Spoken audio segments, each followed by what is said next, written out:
Saudara-saudari berbicara tentang hidup yang mampu memandang jauh ke depan. Artinya hidup yang visioner. Hidup yang sanggup memandang jauh ke depan. Martin Luther King merupakan salah satu contoh yang patut kita teladani. Tentu tidak semua hal dalam kehidupan yang bersangkutan patut kita teladani. Karena Martin Luther King juga adalah seorang manusia biasa sama seperti kita yang jauh dari sempurna. Tetapi dalam hal visioner, hidup yang jauh memandang ke depan, yang bersangkutan patut kita contoh. Kesanggupannya untuk melihat jauh ke depan seperti yang nampak melalui pidatonya yang sering saya kutip. Pidato yang bertajuk I have a dream. Aku punya impian. Di dalam pidato yang dia sampaikan ini,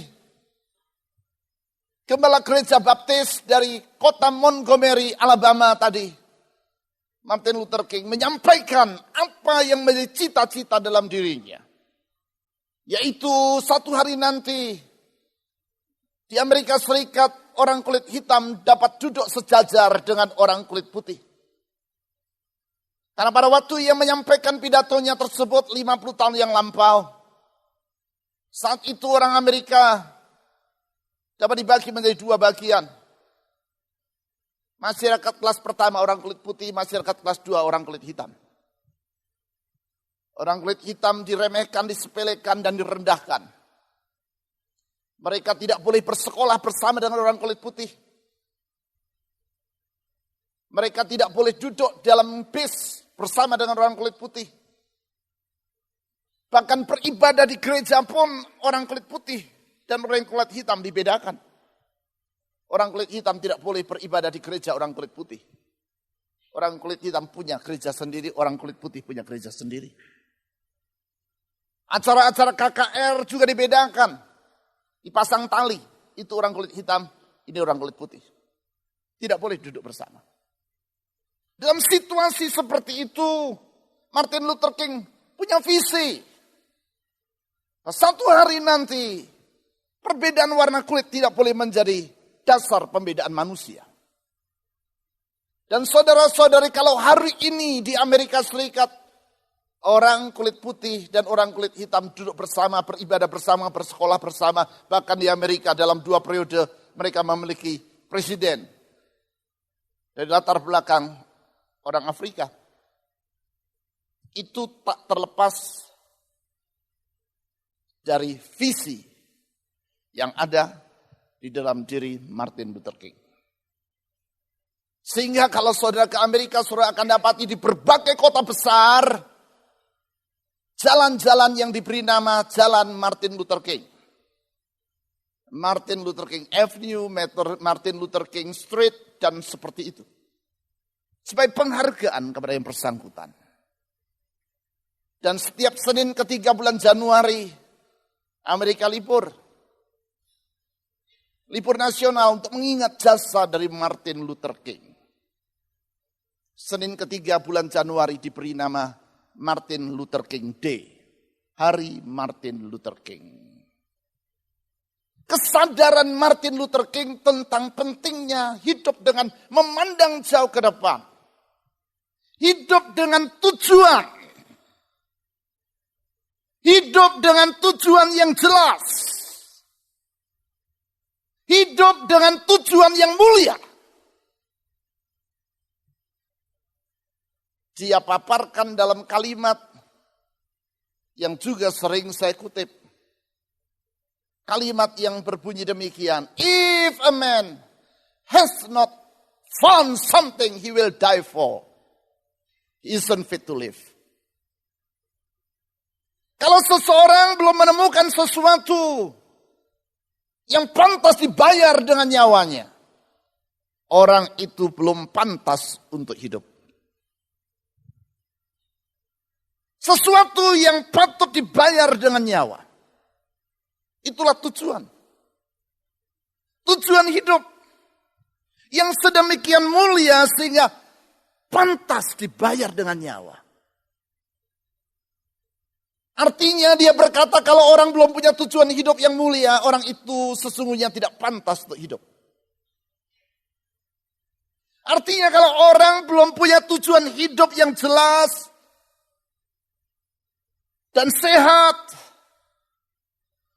dan mulia, maka sesungguhnya keberadaan yang bersangkutan di muka bumi ini tidak terlalu banyak gunanya. Berarti orang harus memiliki tujuan hidup yang jelas dan mulia. Hal itu pula lah yang Yesus ajarkan kepada para muridnya. Hal itu pula lah yang Yesus khotbahkan kepada para pendengarnya. Seperti yang dicatat di dalam Matius pasal 6. Tentang pentingnya orang memiliki tujuan hidup yang jelas dan mulia. Matius pasal 6. Khotbah yang merupakan bagian dari khotbah yang Yesus sampaikan yang biasa disebut orang sebagai khotbah di bukit. Khotbah di bukit yang dicatat di dalam Matius pasal 5, pasal 6, dan pasal 7. 3 pasal dalam Injil Matius. Disebut sebagai khotbah di bukit karena memang khotbah itu disampaikan Yesus di atas sebuah bukit tidak jauh dari Danau Galilea. Saudara dapat melihat itu di dalam Matius pasal yang kelima ayat 1. Dan Matius pasal 7 ayat terakhir. Saudara dapat lihat bahwa khotbah yang dicatat di dalam 3 pasal tadi Yesus sampaikan di sebuah bukit. Karenanya disebut sebagai khotbah di bukit. Khotbah yang sangat penting. Sebagai pengikut Kristus kita harus memahami khotbah yang sangat penting ini. Sangat penting karena di dalam khotbah ini termaktub 8 sabda bahagia yang Yesus sampaikan. 8 sabda bahagia, deklarasi Yesus tentang tata nilai di dalam kerajaan surga. Deklarasi Yesus tentang bagaimana prinsip hidup di dalam kerajaan surga. Saudara-saudari, sepanjang bulan ini kita akan mempelajari sebagian dari khotbah di bukit. Tidak keseluruhannya tentunya karena ini panjang lebar. Kita akan mempelajari sebagian khotbah di bukit yang Yesus sampaikan. Yang di dalamnya kita dapat melihat bahwa dia mengajar pentingnya orang hidup di dalam hikmat. Hikmat yang memungkinkan orang membuat pilihan dalam hidupnya. Pilihan-pilihan hidup yang sangat penting. Life choices. Pilihan-pilihan hidup yang sangat penting. Dimulai dari pilihan tentang tujuan hidup. Ya, kita harus memilih tujuan hidup kita. Seperti yang dicatat di dalam Matius pasal 6 ayat 19 sampai ayat 24. Matius pasal 6 ayat 19 sampai ayat 24. Saya akan membacakannya bagi saudara-saudari dan nanti di ayat 24 saya ajak semua saudara membacanya dan saudari membacanya bersama dengan saya. Ayat 24 nanti. Ayat 19. Janganlah kamu mengumpulkan harta di bumi. Alasannya, di bumi ngengat dan karat merusakkannya. Dan pencuri membongkar serta mencurinya. Ayat 20. Tetapi, artinya sebaliknya. Sebaliknya dari hidup mengumpulkan harta di bumi. Kumpulkanlah bagimu harta di sorga. Alasannya, karena di sorga ngengat dan karat tidak merusakkannya. Dan pencuri tidak membongkar serta mencurinya. Karena di mana hartamu berada, di situ juga hatimu berada. Ayat 22. Mata adalah pelita tubuh. Jika matamu baik, teranglah seluruh tubuhmu. Jika matamu jahat, gelaplah seluruh tubuhmu. Jadi jika terang yang ada padamu gelap, betapa gelapnya kegelapan itu. Ayat 24 kita baca bersama. Tak seorang pun dapat mengabdi kepada dua Tuhan. Karena jika demikian, ia akan membenci yang seorang dan mengasihi yang lain. Atau ia akan setia kepada yang seorang dan tidak mengindahkan yang lain. Kamu tidak dapat mengabdi kepada Allah dan kepada Mammon. Di dalam ayat 19, ayat 20 dan ayat 21, Yesus menjelaskan pentingnya memiliki tujuan hidup yang benar. Untuk itu dia menjelaskan secara tak langsung dua tujuan hidup dalam diri orang. Yang pertama, ada orang yang hidup bertujuan untuk mengumpulkan harta di bumi. Yang kedua, orang yang hidup dengan tujuan mengumpulkan harta di surga. Melalui paparan itu dia menjelaskan mengapa penting untuk memiliki tujuan hidup yang benar. Sebab saudara-saudari, tujuan hidup akan berpengaruh dan menentukan keadaan hidup kita. Keadaan hidup kita yang mana? Keadaan hidup kita di masa yang datang. Bagaimana hidup kita di masa yang datang sangat ditentukan oleh tujuan hidup kita. Kalau tujuan hidup kita benar, maka masa depan kita pun akan jadi benar. Kalau tujuan hidup kita meleset, masa depan kita pun akan meleset. Ini sangat jelas. Sangat jelas. Kalau saya mengemudikan mobil ke arah yang keliru, saya akan tiba di tempat yang salah. Kalau saya mengemudikan mobil ke timur, padahal seharusnya saya ke barat, maka saya tidak akan tiba di barat. Saya akan tiba di tempat yang keliru. Ini sangat jelas. Itu sebabnya Yesus katakan, kalau orang mengumpulkan harta di bumi, dia pasti akan kecewa nantinya. Kalau dia hidup hanya dengan tujuan untuk itu, nanti di akhir hidup dia akan kecewa. Karena harta di bumi ini tidak abadi. Akan rusak oleh ngengat dan karat. Dan kalaupun dia rusak oleh karat atau ngengat, dia akan dirampok, dicuri dan dibongkar orang. Sehingga di ujung penghidupan orang itu akan jadi kecewa. Tetapi kata Yesus, kalau orang hidup dengan tujuan mengumpulkan harta di sorga, di akhir hidup dia tidak akan merasa kecewa. Karena harta di surga, kata Tuhan Yesus, tidak akan rusak oleh ngengat, tidak akan rusak oleh karat. Kalaupun orang ingin mencurinya, dia tidak mampu mencurinya. Berarti Bapak Ibu, bagaimana hidup kita nanti? Apakah kita menyelesaikan hidup dalam rasa penyesalan atau tidak, sangat ditentukan oleh tujuan hidup kita. Tidak sedikit orang yang di akhir hidupnya menyesal. Menyesal. Menjelang akhir nafas hidupnya. Dia menyesal. Kenapa saya hidup seperti ini?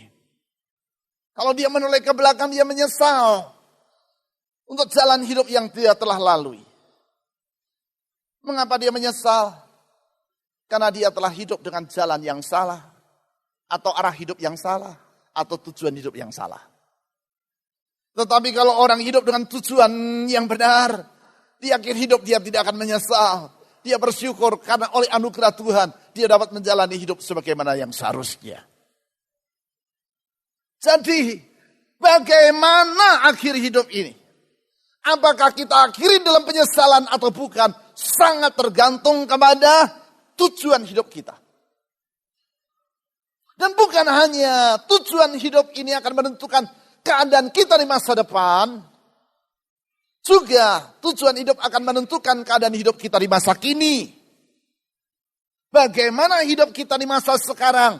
Apakah hidup ini sehat atau tidak sehat? Sangat ditentukan oleh tujuan hidup kita. Itulah yang dicatat di dalam ayat 21. Di mana Tuhan Yesus berkata seperti demikian. Karena katanya, di mana hartamu berada, Di situ juga hatimu berada. Kalau hartamu ada di dunia, maka hatimu ada di bumi ini. Kalau hartamu ada di surga, hatimu juga ada di surga. Kalau tujuan hidupmu adalah mengumpulkan harta di bumi, maka disitulah hatimu akan ada. Kalau tujuan hidupmu adalah mengumpulkan harta di surga, maka disitu pula lah hatimu akan ada. Saudara-saudari perhatikan. Perhatikan ini. Saya ulang, perhatikan ini. Kalau di dalam Alkitab saudara temukan kata hati, yang dimaksud di situ bukan sekadar perasaan atau emosi. Seringkali orang beranggapan kalau hati itu kaitannya dengan emosi atau perasaan. Ya, memang benar. Tetapi tidak sepenuhnya benar. Karena dalam Alkitab, hati bukan hanya berkaitan masalah emosi atau perasaan. Hati juga tempat orang berpikir. Karenanya dalam Alkitab saudara dapat temukan berbagai ayat yang berbicara kaitan hati dan pikiran. Contoh, Markus pasal 2 ayat 8. Di situ Yesus berkata kepada para ahli Taurat, kenapa engkau berpikir di dalam hatimu? Jadi hati bukan hanya perasaan, termasuk pikiran.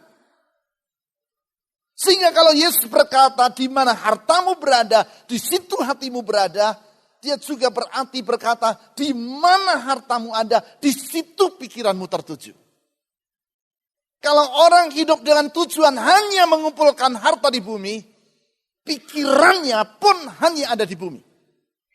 Dia tidak merasa perlu berpikir tentang surga. Dia tidak perlu berpikir tentang kehidupan di balik hidup di dunia ini. Saudara mungkin pernah dengar orang berkata, surga neraka nggak usah dipikirin lah. Itu urusan nanti. Itu kan belum jelas. Itu mungkin hanya teori. Yang penting hidup di masa sekarang.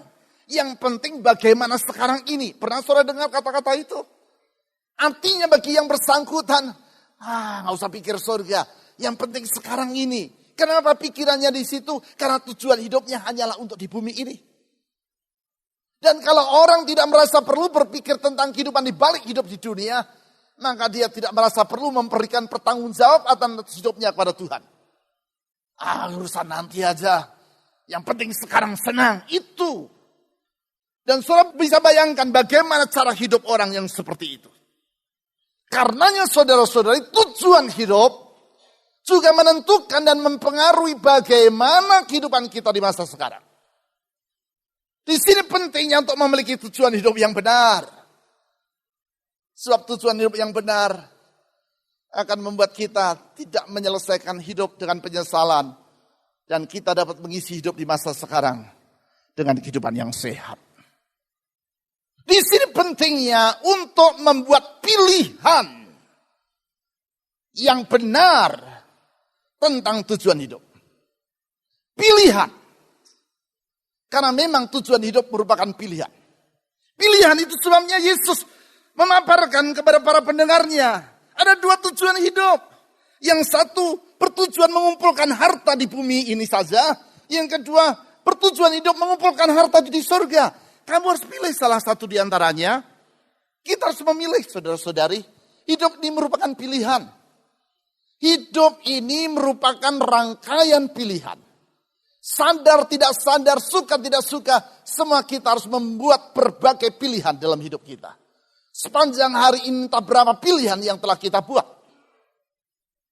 Suka tidak suka, sadar tidak sadar, kita harus buat pilihan. Orang yang tidak mau memilih pun sesungguhnya dia sudah memilih. Yaitu memilih untuk tidak memilih. Jadi tidak ada golput. Golput itu artinya memilih juga. Memilih apa? Untuk tidak memilih. Ya, semua kita memilih. Dan pilihan-pilihan yang kita buat akan menentukan bagaimana hidup kita di masa depan dan bagaimana hidup kita di masa kini. Ini bukan hanya masalah pilihan presiden, Bukan hanya masalah pilihan pasangan hidup, termasuk juga pilihan tentang tujuan hidup. Berarti kita perlu hikmat. Supaya dengan demikian kita sanggup membuat pilihan yang benar. Dan akibatnya nanti di penghujung hidup kita tidak menyesal. Dan di masa sekarang hidup kita sehat. Pertanyaannya, tujuan hidup yang bagaimanakah yang seharusnya saya pilih?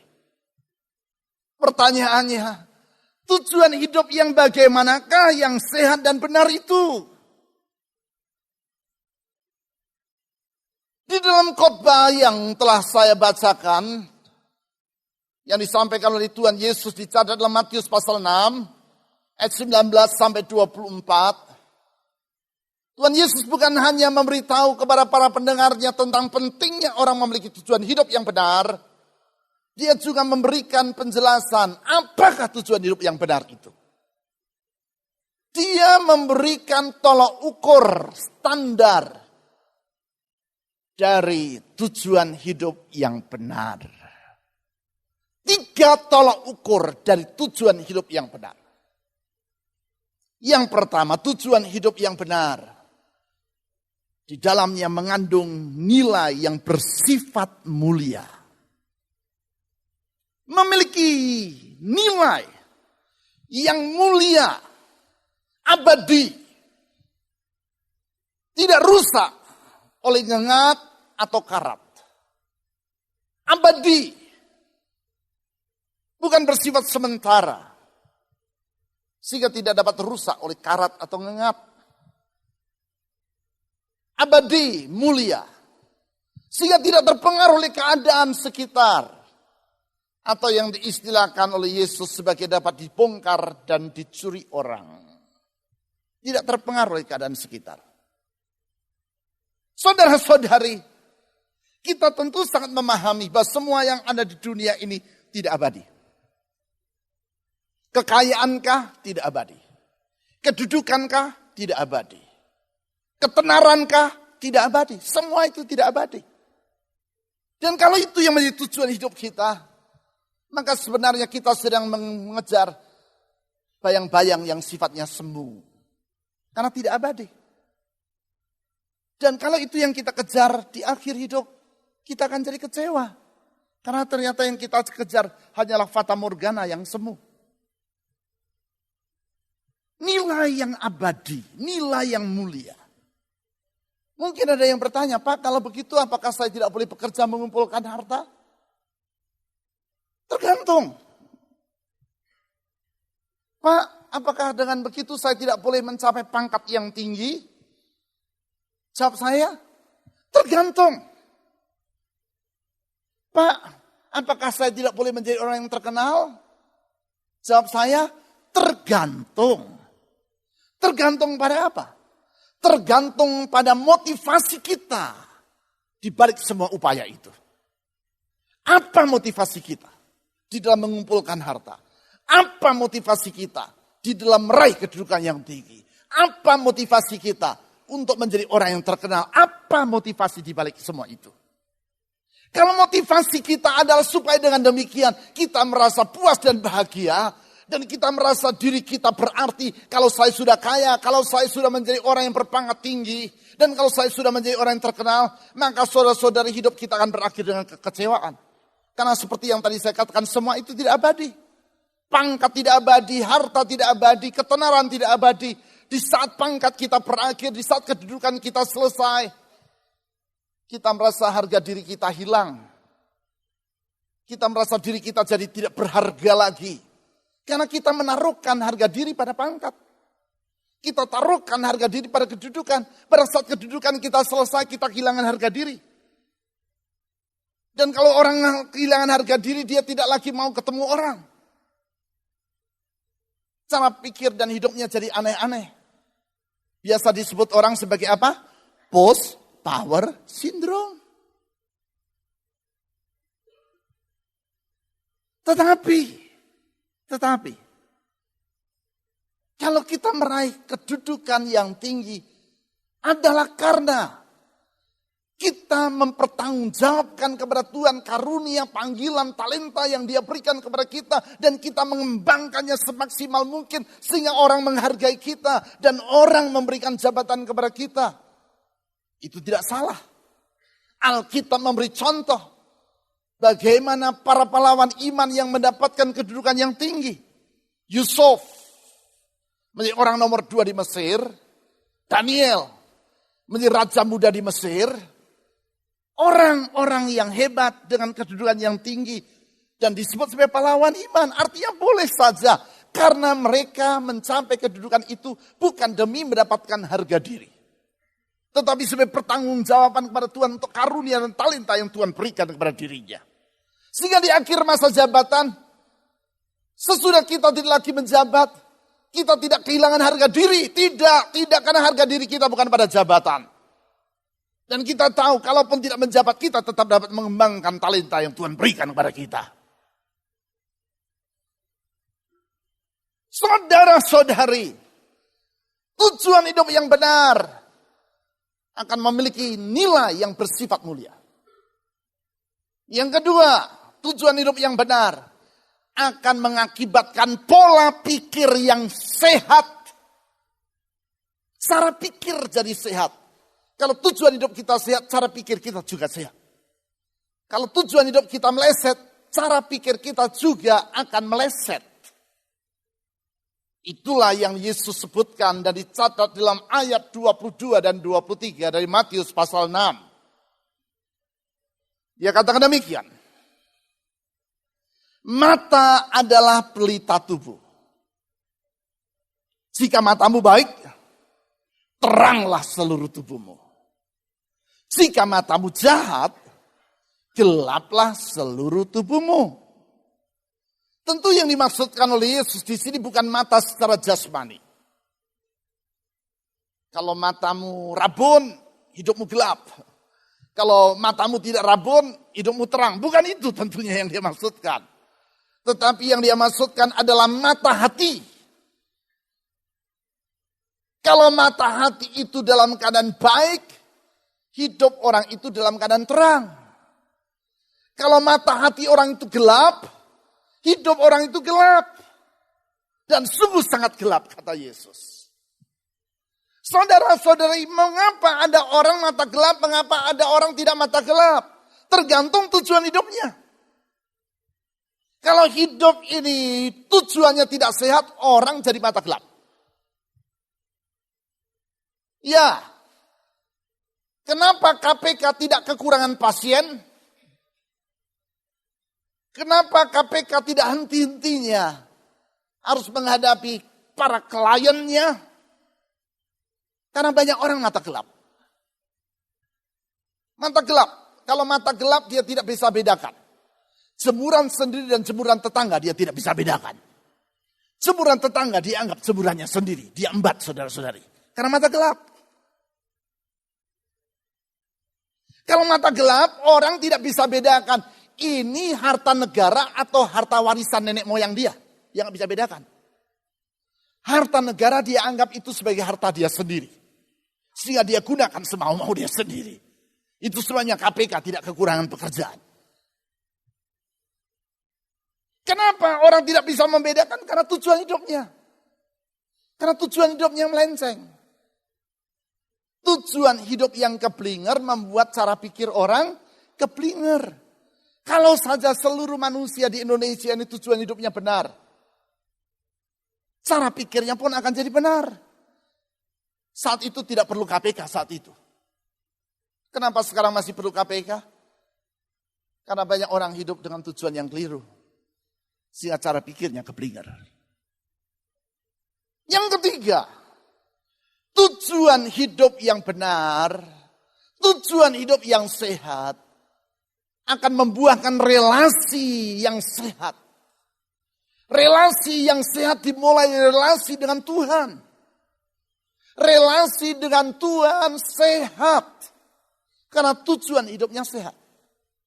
Berarti kita bisa tahu tujuan hidup kita sehat atau tidak. Lihat dari relasi kita dengan Tuhan jadi sehat atau tidak.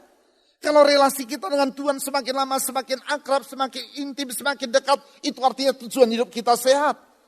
Tetapi kalau sebaliknya kita jadi semakin jauh dari Tuhan, hidup kita semakin jauh dari Tuhan, artinya hidup kita dalam tujuan yang keliru.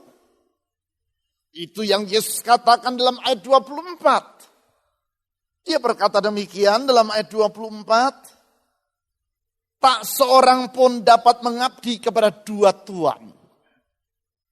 Karena jika demikian ia akan membenci yang seorang dan mengasihi yang lain. Atau ia akan setia kepada yang seorang dan tidak mengindahkan yang lain. Kamu tidak dapat mengabdi kepada Allah dan kepada Mammon. Yesus berkata ada dua Tuhan, ada dua Tuhan. Tuhan yang pertama namanya Allah. Tuhan yang kedua namanya Mammon. Dewa harta, dewa keuangan, dewa kekayaan. Dua Tuhan. Yang pertama Allah, yang kedua Mammon. Kepada siapa kalian mengabdi? Tergantung kepada tujuan hidup. Kalau tujuan hidup itu benar, maka Allah yang menjadi Tuhanmu, kata Yesus. Engkau akan mengasihi dia dan setia kepadanya. Kalau tujuan hidupmu keliru, bukan Allah yang menjadi Tuhanmu, Mammon yang menjadi Tuhanmu. Engkau tidak akan mengasihi dia. Engkau tidak akan setia kepada dia. Maksud saya tidak setia dan mengasihi Allah. Engkau akan mengabaikan dia. Berarti saudara-saudara, kalau tujuan hidup kita ini genah, maka kita akan semakin dekat dengan Tuhan. Kalau tujuan hidup kita meleset, kita akan jadi jauh dari Tuhan. Kita anggap Tuhan bukan Tuhan, Mamonlah Tuhan kita. Bahkan diri kita lah jadi Tuhan kita. Kita akan abaikan Tuhan, kita utamakan diri kita sendiri. Karena apa? Tujuan hidup kita keliru. Berarti kalau saya rangkum, betapa pentingnya kita hidup dengan tujuan yang benar. Supaya dengan demikian masa depan kita tidak kita sesali dan masa hidup kita sekarang sehat. Pertanyaannya, Pak, bagaimana caranya supaya dapat memilih tujuan hidup yang benar itu? Apa yang perlu saya lakukan supaya saya memiliki tujuan hidup yang benar? Sehingga di akhir hidup saya tidak menyesal, di masa sekarang pun hidup saya sehat. Mengacu kepada 3 tolak ukur yang Yesus sampaikan tadi. Mengacu kepada 3 standar yang telah saya jelaskan tadi. 3 tolak ukur dari tujuan hidup yang sehat dan benar. Maka kita tahu saudara-saudari, kalau kita ingin memiliki tujuan hidup yang benar,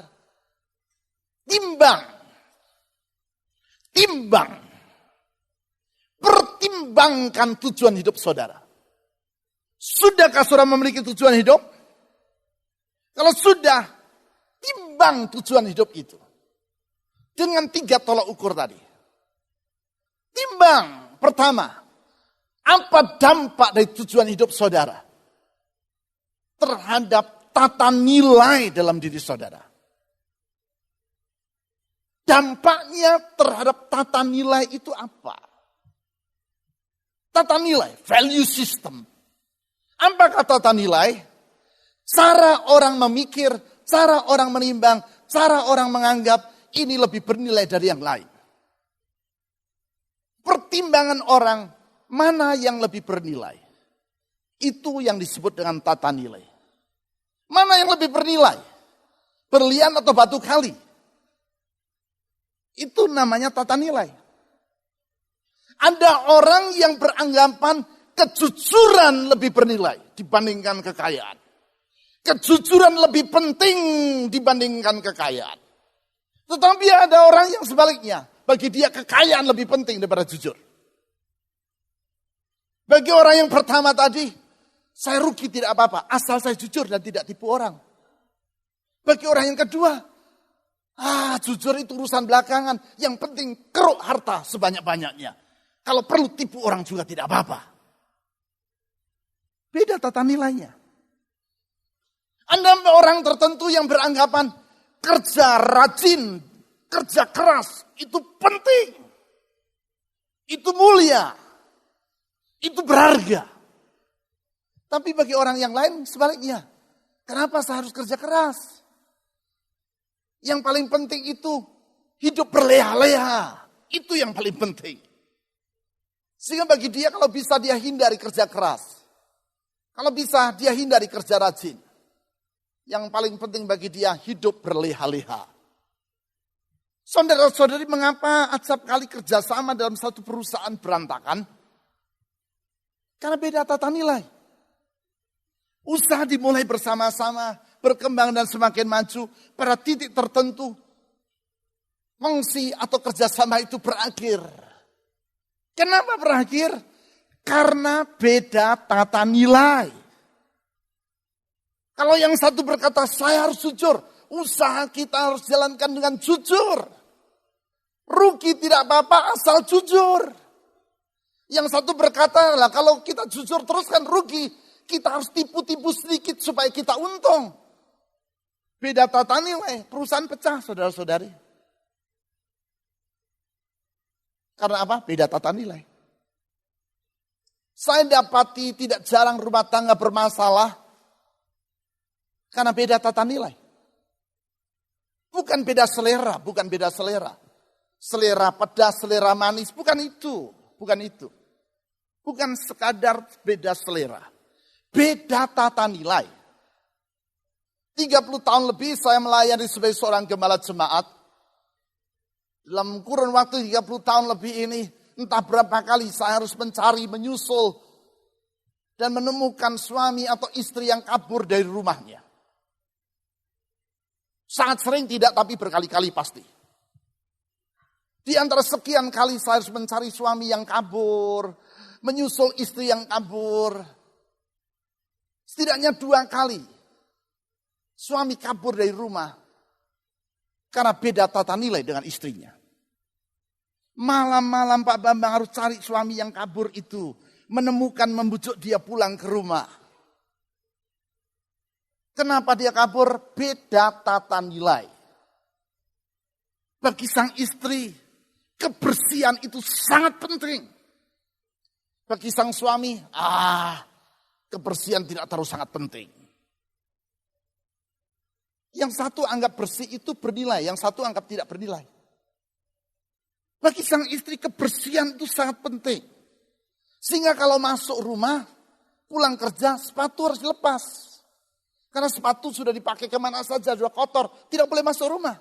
Harus lepas depan pintu, ganti sandal. Nanti kalau di rumah sudah pakai sandal, mau masuk kamar tidur, harus ganti sandal yang lain. Karena sandal tadi sudah dipakai ke dapur, ke kamar mandi, kemana-mana. Kamar tidur tidak boleh kotor lagi, harus lebih bersih. Ganti sandal yang lain lagi. Nanti keluar kamar tidur, ganti sandal lagi, karena sandal kamar tidur tidak boleh pakai di luar. Suami yang ngomong, lah Pak, hidup saya ini ganti sandal terus ya. Ganti sandal, tahan dia enggak tahan.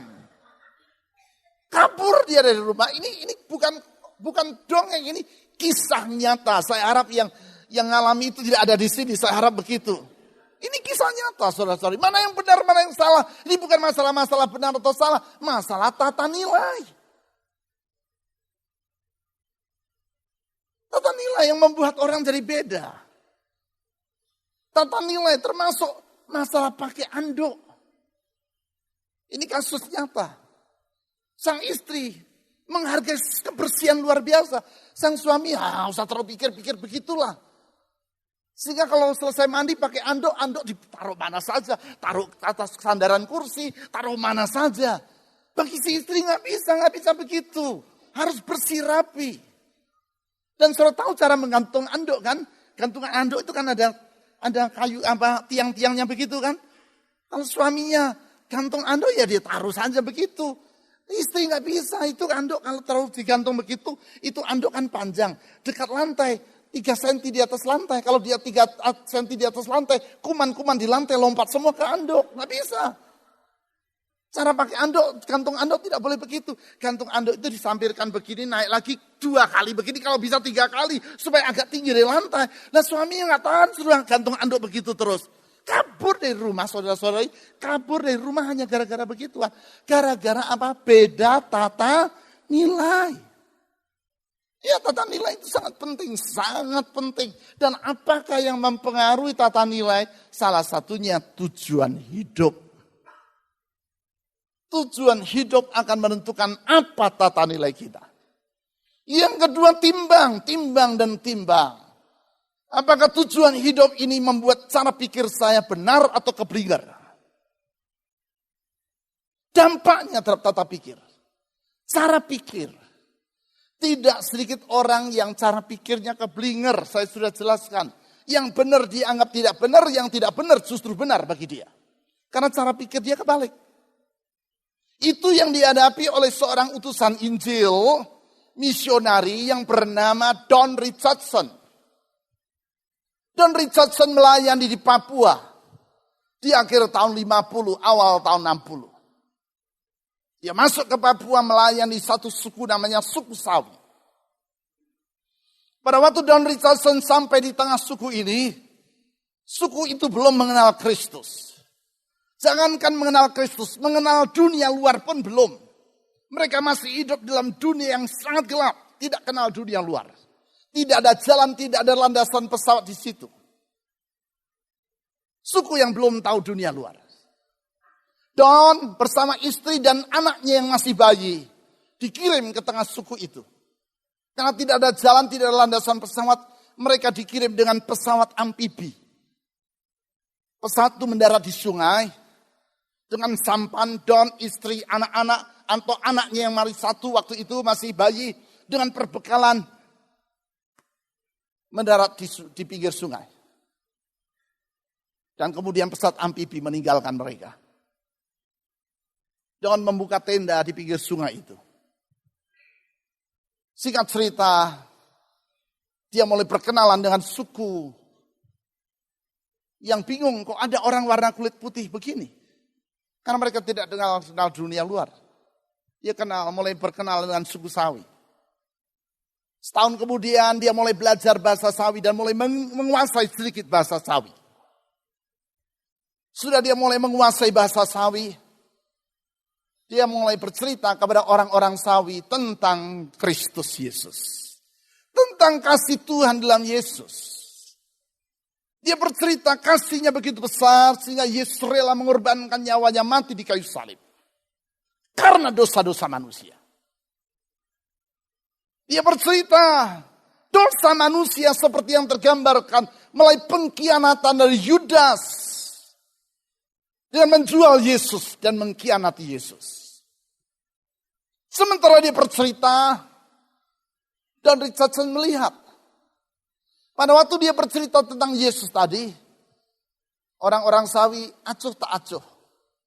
Perhatikan tapi juga tidak berikan perhatian penuh, asal beri perhatian. Tetapi ketika dia bercerita tentang Yudas, dia lihat mata orang Sawi berbinar-binar. Waktu dia bercerita bagaimana Yudas mengkhianati Yesus, dia lihat orang-orang Sawi bersemangat. Dia pikir mungkin ada yang keliru ini. Mungkin karena bahasa saya belum baik sehingga saya keliru. Dan akibatnya mereka menangkap pesan yang keliru. Jadi dia bertanya kepada orang-orang Sawi itu. Ternyata apa yang dia sampaikan ditangkap dengan benar. Tidak keliru. Tetapi mengapa ketika cerita tentang Yesus, orang-orang Sawi ini seperti acuh tak acuh. Namun ketika cerita tentang Yudas yang mengkhianati gurunya, mereka begitu bersemangat. Ternyata Don menemukan dan mendapati bahwa bagi orang Sawi, mengkhianati itu yang hebat, saudara. Menipu orang, lah itu yang benar. Semakin mampu menipu orang, semakin pintar. Orang yang tertipu, dia itu bodoh, salah dia kok bodoh begitu. Jadi bagi orang Sawi, Yudas pengkhianat itu pahlawan. Yesus pecundang bagi mereka karena bisa ditipu muridnya. Jadi Yudas itu yang harus dicontoh bagi mereka. Pengkhianat itu yang harus dicontoh, itu orang pinter. Saudara-saudara pola pikir yang keblinger. Keblinger, pengkhianat, pahlawan. Yang dikhianati pecundang. Kebalik. Sampai John Richardson hampir saja putus asa. Dia pikir ini tidak ada gunanya ini dilayani orang ini. Suku ini udah keblinger ini. Dijelaskan yang benar gak bisa terima. Dia pikir mungkin ini sudah ditakdirkan masuk neraka semua ini orang-orang ini. Dia hampir saja tinggalkan suku itu dan cari suku yang lain. Mau pindah. Karena ini suku nggak bisa diajak ngomong nih. Dia sudah hampir saja tinggalkan suku itu. Hanya karena anugerah Allah. Hanya karena anugerah Allah. Saya ulang. Hanya karena anugerah Allah. Akhirnya suku Sawi ini dapat menjadi pengikut Kristus. Menyadari kesalahan mereka. Menyadari keblingernya pola pikir mereka. Seluruh suku itu berduyun-duyun menjadi pengikut Kristus. Kisah ini dituliskan dan diceritakan oleh Don Richardson dalam bukunya yang sangat terkenal. Peace Child, Anak Perdamaian. Di dalam buku ini dia menceritakan bagaimana satu suku yang keblinger menjadi punya pola pikir yang benar. Saudara-saudari bukannya suku Sawi, banyak orang yang pola pikirnya keblinger. Orang bisa tipu orang itu jagoan, orang yang ketipu itu keliru. Itu banyak orang berpikir begitu, keblinger. Di sini pentingnya tujuan hidup yang benar. Di sini pentingnya Alkitab dan firman Tuhan itu. Saya ulang, di sini pentingnya Alkitab, firman Tuhan, kitab suci itu. Di sini pentingnya. Karena seperti yang dikatakan dalam 2 Timotius pasal 3, 16, 17. 2 Timotius 3, 16, dan 17. Kitab suci, Alkitab itulah yang membenarkan pikiran kita. Lihat ayat itu. 2 Timotius pasal 3, ayat 16, 17. Segala tulisan yang diilhamkan Allah. Segala tulisan yang diilhamkan Allah. Kitab suci atau Alkitab. Firman Tuhan. Memang bermanfaat untuk mengajar. Untuk menyatakan kesalahan. Untuk memperbaiki kelakuan. Dan untuk mendidik orang dalam kebenaran. Orang jadi tahu mana yang salah, mana yang benar. Karena apa yang dituliskan dalam kitab suci. Dengan demikian tiap-tiap orang kepunyaan Allah diperlengkapi untuk setiap perbuatan baik. Jadi kita jadi tahu sekarang mana yang benar, mana yang tidak salah. Alkitab. Di sini pentingnya untuk menilai tujuan hidup kita ini sudah sesuai dengan apa yang Allah katakan dalam Alkitab atau tidak. Kalau tidak, pola pikir kita artinya sedang salah, saudara-saudari. Yang ketiga, timbang dan timbang dan timbang. Apakah tujuan hidup saya menjadikan saya semakin dekat kepada Tuhan atau tidak? Apakah membuat relasi saya dengan Tuhan jadi sehat atau tidak? Ini sangat penting, sebab kalau relasi kita dengan Tuhan sehat, maka relasi kita dengan diri kita pun akan jadi sehat. Dan kalau relasi kita dengan diri kita sehat, maka hidupnya akan damai sejahtera. Dan kalau kita dengan kita sendiri sehat, baru kita dapat berelasi dengan orang lain secara sehat. Relasi dengan Tuhan, relasi dengan diri sendiri, dan relasi dengan sesama jadi sehat. Itulah hidup yang bahagia itu. Itu hidup yang bahagia, itu hidup yang sehat. Masa depan tidak menyesal, masa kini kita sehat. Saudara-saudari di sini pentingnya memiliki tujuan hidup yang benar dan jelas. Yang mengubah hidup kita ini. Tahun 2005, tepatnya bulan Maret tahun 2005, menjadi berita besar di Amerika Serikat. Karena seorang narapidana melarikan diri gedung pengadilan tempat dia sedang diadili. Yang bersangkutan bernama Brian Nichols, sementara diadili dalam gedung pengadilan, dia merampas senjata dari polisi yang menjaga kantor pengadilan. Dia tembak polisi itu. Dia tembak hakim yang sedang mengadili dia. Dia lari. Sementara dia keluar dari gedung pengadilan, dia bertemu dengan seorang wartawan, dia tembak wartawan itu. Dia tinggalkan gedung pengadilan.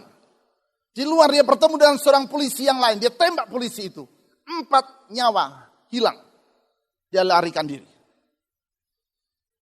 Tentu dia menjadi buronan yang sangat berbahaya. Karena baru saja membunuh 4 orang di gedung pengadilan. Padahal dia sedang diadili karena kasus perkosaan. Dia dicari. Diumumkan di seluruh Amerika. Peristiwa yang terjadi di kota Atlanta, Georgia. Seluruh Amerika, apalagi polisi-polisi Atlanta dan Georgia. Menjaga seluruh perbatasan supaya tidak lari orang ini. Bahaya. Buronan yang bersenjata dan baru bunuh 4 orang di gedung pengadilan. Pada saat itu peristiwa terjadi, saya dan anak dan istri saya sedang di Amerika. Saya masih di Amerika waktu itu. Jadi berita besar di televisi disiarkan wajahnya. Ini hati-hati ini orang. Kalau ketemu jangan diapa-apakan, panggil polisi. Ini bahaya. Dia bersenjata. Hari pertama dicari tidak ketemu. Hari kedua tidak ketemu. Malam hari yang kedua tanpa diketahui orang. Seorang perempuan berusia 27 tahun. Single mother, ibu tunggal. Ashley Smith namanya, pulang ke rumah, sampai di depan rumah dia ditodong oleh seseorang. Dan orang itu memaksa Ashley Smith masuk ke dalam rumah. Dan di dalam rumah Ashley diikat tangannya dengan selang kamar mandi. Dan orang yang menodong dan menyandera dia adalah Brian Nichols. Waktu Ashley Smith mengetahui siapa yang menyandera dia, karena dia sudah lihat televisi tentunya dalam 2 hari itu, dia tahu hidupnya sedang berada di ujung tanduk. Dia disandera oleh buronan yang sedang dicari polisi seluruh Amerika, karena baru saja bunuh 4 orang dan bawa senjata api. Padahal Ashley Smith belum terlalu lama bertobat. Baru beberapa bulan saja bertobat. Dari hidup yang kacau balau. Hidup yang luar biasa kacau. Suaminya dibunuh orang karena ditembak orang. Hidupnya kacau luar biasa. Dia lari ke obat bios dan hidup dalam keadaan luar biasa kacau. Sedemikian kacau kehidupan Ashley Smith. Sehingga ibu kandungnya dan ibu mertuanya beranggapan bahwa cucu mereka, anak Ashley Smith, tidak pantas untuk dirawat oleh Ashley Smith. Mereka beranggapan Ashley Smith tidak pantas untuk merawat anaknya yang masih berusia 5 tahun waktu itu. Karena kelewat kacau hidup Ashley Smith. Sehingga melalui jalur hukum akhirnya anak Ashley Smith, cucu mereka ambil. Dan tinggal bersama dengan neneknya, bersama dengan ibu dari Ashley Smith. Di dalam keadaan yang sangat gelap dalam hidupnya. Di titik yang paling gelap, di jurang yang paling nadir dalam hidupnya. Ashley Smith berjumpa dengan Yesus. Dia bertobat. Dan sekarang beberapa bulan kemudian disandera dia. Dia berdoa dalam keadaan yang sangat genting itu. Sementara tangannya diikat. Dia berdoa, Tuhan Yesus, tolong saya. Sebab kalau saya mati, anak saya tidak punya ayah dan tidak punya ibu lagi. Ayahnya sudah mati ditebak orang, dan sekarang ibunya juga. Tolong saya. Dan Ashley bercerita kepada Brian tentang keinginan dalam hatinya. Dia ingin sempat berjumpa dengan anaknya lagi. Dan dia bercerita tentang masa lalunya yang gelap. Dia bercerita bagaimana kacau hidupnya. Dan bagaimana Yesus menolong hidupnya. Sementara dia bercerita, Tuhan menjamah hati dari Brian Nichols. Sehingga akhirnya Brian melepaskan ikatan dari kedua tangan dari Ashley Smith. Ashley tidak tahu apa yang harus dia lakukan. Dia ambil sebuah buku. Buku yang memang dalam hari-hari itu dia sedang pelajari dan baca. Karena sejak dia bertobat dalam beberapa bulan terakhir itu, dia beribadah di satu gereja dan di gereja itu sedang ada pemahaman Alkitab, PA, Bible Study. Dengan menggunakan sebuah buku yang ditulis oleh seorang gembala gereja yang besar di California. Buku itu mereka pelajari bersama-sama di gereja tadi. Buku yang ditulis oleh Rick Warren, gembala gereja di Amerika, gembala gereja yang besar di California, yang berjudul Purpose Driven Life. Hidup dengan tujuan. Melalui buku itu, Rick Warren mengajak orang selama 40 hari belajar setiap bab tentang tujuan hidup. Dan hari itu, Ashley Smith sudah sampai kepada bab yang ke-33. Jadi dia ambil buku itu, dia bacakan bab 33 dari 40 bab dalam buku tadi kepada Brian Nichols. Dan mereka berdua berdiskusi tentang tujuan hidup. Apa tujuan hidup? Mengapa tujuan hidup itu penting? Apa tujuan hidupmu? Fajar menyingsing, sudah melewati 7 jam yang sangat menegangkan sepanjang malam itu. Begitu fajar menyingsing, Brian Nichols berkata kepada Ashley Smith, sebaiknya engkau tinggalkan rumah ini, temui anakmu. Tidak usah diperintah 2 kali, tidak usah diminta 2 kali. Langsung Ashley Smith berdiri, dia ambil kunci mobil, dia masuk dalam mobil, dia starter mobil, dia tinggalkan rumah. Tempat dia disandera.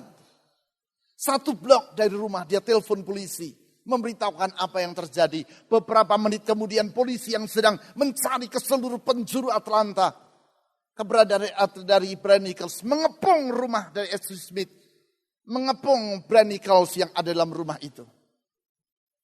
Dan Brian Nichols menyerahkan dirinya. Dia dijatuhi hukuman seumur hidup karena membunuh 4 orang di pengadilan. Dan dia memulai hidup yang baru di penjara. Menjadi orang yang baru dengan tujuan hidup yang baru. Ashley Smith memulai hidup yang baru. Peristiwa hidupnya itu difilmkan. Dan dia menjadi seorang pembicara yang berbicara di berbagai pertemuan sampai kepada hari ini. Tentang pentingnya tujuan hidup yang benar. Dan bagaimana tujuan hidup mengubah seorang seperti Brian Nichols. Yang menyandera dan hampir saja membunuh dirinya. Pertanyaan saya, sudahkah saudara memiliki tujuan hidup? Pertanyaan saya, sudahkah saudara memiliki tujuan hidup yang benar? Pertanyaan saya, sudahkah saudara memiliki tujuan hidup yang jelas dan benar? Ini penting karena menentukan masa depan kita dan masa hidup kita di sekarang ini. Dan untuk itulah 2000 tahun yang lampau Yesus datang ke dunia.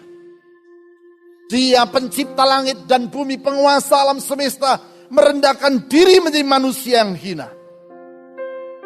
Mengorbankan diri dalam kasih sampai mati di kayu salib dan penderitaan yang luar biasa. Untuk menebus kita dari kegelapan. Memerdekakan kita dari hidup yang kelam itu. Memerdekakan kita dari hidup dalam gelimang dosa.